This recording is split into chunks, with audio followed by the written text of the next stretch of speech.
back, just let me know. We'll start. Go ahead. Okay, cool. I thought so. All right. So you guys look like you had, guys, generic, okay. Looks like you had a wonderful time studying the word together, and God spoke to you. You spoke to each other. So let's hear what I should have asked you to appoint a spokesperson or whatever, and maybe you did that already, or we can all share however we want to, however you all have. Maybe if you decided in a group, if you have a spokesperson, or we could all share. Who group one? Who did the first set of verses? Who's that?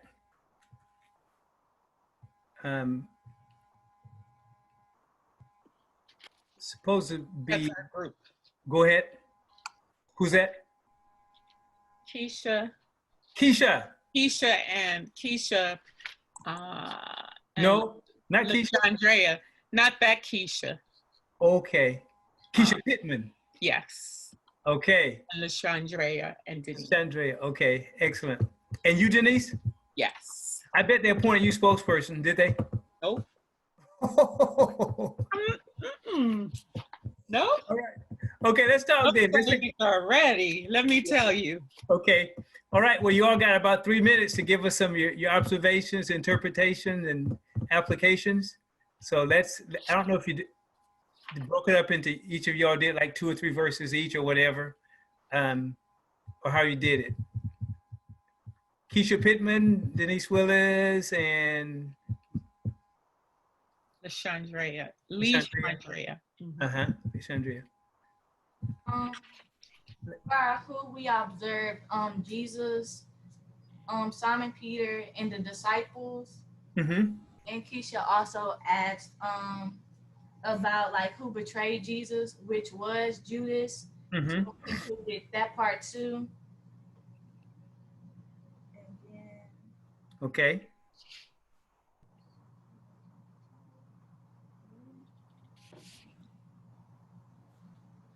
Keisha, would you like to add some of your observations and interpretations? You had a list. Sure. So, Your face, Keisha. I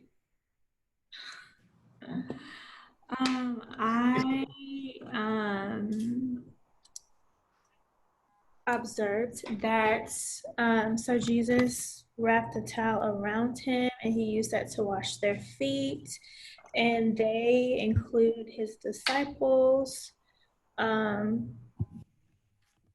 And so my interpretation, we kind of didn't have enough time, so so I just will say kind of what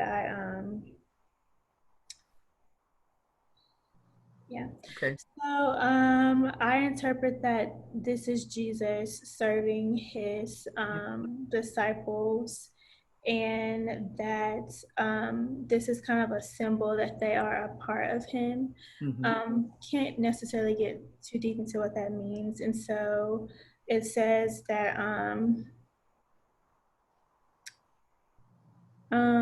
so application, I would say for me would be one as a leader to serve others, and then another one as a follower of Christ is to we didn't get too deep into it, so it's going to be very vague, but whatever it means to have my feet washed by Jesus, whatever it means to be fully cleansed, knowing whatever that means, whatever that takes, that's how I am a part of Christ. Okay. And so if I haven't been that way, like maybe it's baptism or something, then I'm not a part of Christ. But if I have been baptized and I'm a part of Christ, I don't know. Okay, that's a, Denise, you want to say something? Just that Keisha made a good observation when we started. She said that Jesus used his power, because I wrote it down, Keisha, when you said it. He used his power to serve, because in the very beginning, it talks about him having, Father had put all things under his power. and that he had come from God and was returning to God. And so she said that Jesus used his power to serve. Okay. Okay. And then, of course, like the ladies were saying, we started at the beginning, and then as we were going through, we realized, oh, it's quarter up. It's 10 minutes up. Okay. Okay. So, Yeah. Yeah. So Keisha was mentioning a little something about baptized and washing. Did you all talk about that a little bit, Denise? we did not. Okay. So at the end, Grover, what we started when we realized we were going to run out of time, we kind of went and broke down the verses and asked each person to look through a couple. Okay. And it brought us back into, when we started to do that, it brought us into the main session.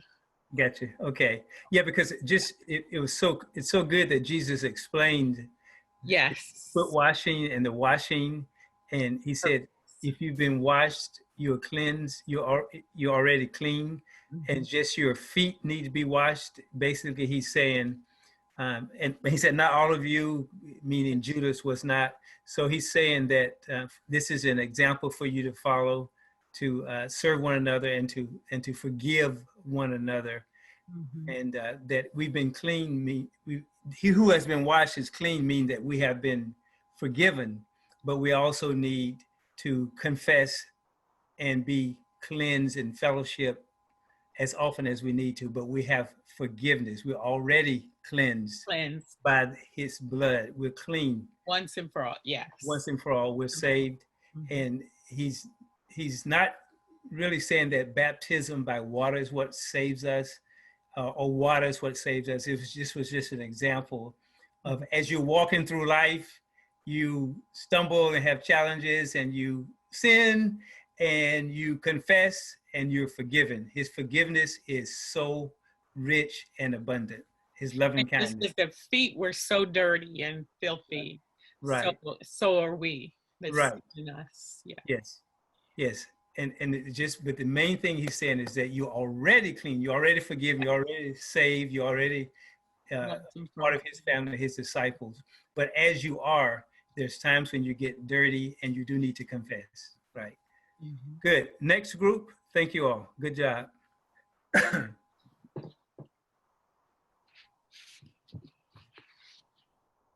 3 minutes for the next group. We're going to go over a little bit.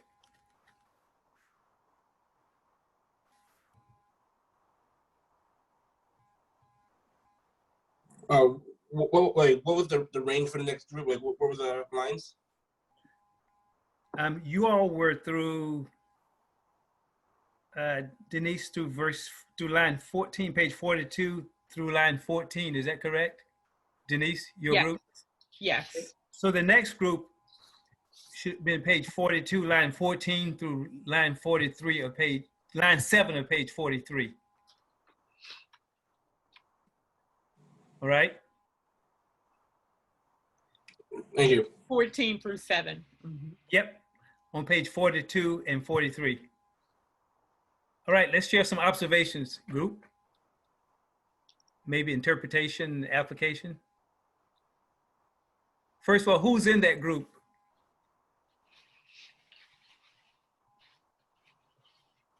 Was that a group?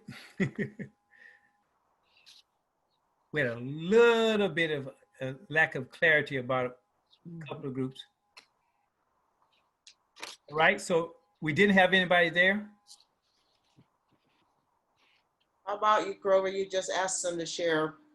Yeah. Whatever passage they looked at. Yeah, so I'm going to move to the next one then. Okay, the next group then, whatever passage you all looked at, may not be in order. All right, so my group, we were looking at, I believe, page 43, lines 7 through 20. Yes. And that equates to John 13, 21 to 30. Okay. So some of the observations, as per who, include Jesus, Judas, the disciple whom Jesus loved, Peter, Simon Iscariot, and the devil himself. So So for what, we see that Jesus is eating his disciples, and he introduces the idea of a traitor amongst the group. Disciples begin to ask a question, yo, Jesus, who is the betrayer? We also see that Jesus' spirit was troubled. We also see that the devil entered Judas. We can also see that there's a very lax atmosphere, as evidenced by the disciple whom Jesus loved was reclining. And then we also, and lastly, not the last one, and a few more. We also see that the disciples missed the answer to their question, because Jesus said in the text, like, yo, the betrayer is whoever eats this piece of bread that I give them. The morsel, yes. And the disciples, I would like to assume that the disciples all saw that Jesus fed the bread to Judas, and Jesus said to Judas, "Yo, go do what you got to do." Yet each of the disciples said, "Oh yeah, Judas must be going to buy something else, or kind of must be going somewhere else," So they missed their answer to the question. Right. And I think like some also very very interesting stuff is that there's it's very interesting that while the disciples were all kind of relaxed and kind of calm, Jesus, on the other hand, was really like antsy. He was, as the scripture says, he was troubled. Yes. And also another very interesting observation I saw, that that the devil felt very confident in his actions to manipulate Judas. Yes. Because as evidenced by scripture before, a lot of times just the mere presence of Jesus was enough to make demons and other impure spirits tremble. Yet for whatever reason, the devil must have felt some type of confidence that nothing was going to happen, which is probably why he's like felt that he was able to easily manipulate Judas. This kind of brought up two questions for me. One, why was Satan so calm? And secondly, why Judas? So moving on into the when, we see that this passage takes place at night. So jumping ahead into interpretation, we see that the disciples didn't want to believe that Judas was a traitor, and I kind of realized that this is kind of like a willing ignorance. The disciples know the truth, but don't want to accept the truth. And this kind of, to tie it all up with application, for one thing, the timing is significant because there's an easier chance for evil to prosper at night, where there's no exposure by light, And then also going back to the point of willing ignorance, so many times in the world today, people are purposely blinding themselves or ignorant to the injustices that are taking place. They don't want to accept the truth. All right, excellent. Y'all did some excellent work. Excellent work. Anyone else from that group want to share anything? Anyone? Excellent. Did you all appoint, Caleb, were you appointed spokesperson or no? I kind of volunteered. Okay, that's even better. Good. Oh man, you had a lot of great points. You did some really good observations. Excellent. Some good interpretations, some applications. And a lot of times when it's not clear what's being said, what is said, then we kind of think, well, maybe this. And it's okay if we test it by the word. You got to test it by the word. Now, one of the interesting things is that Judas had the money box, right? So he was trusted by them, right? Yes. They trusted him. He was one of them, and they really didn't know.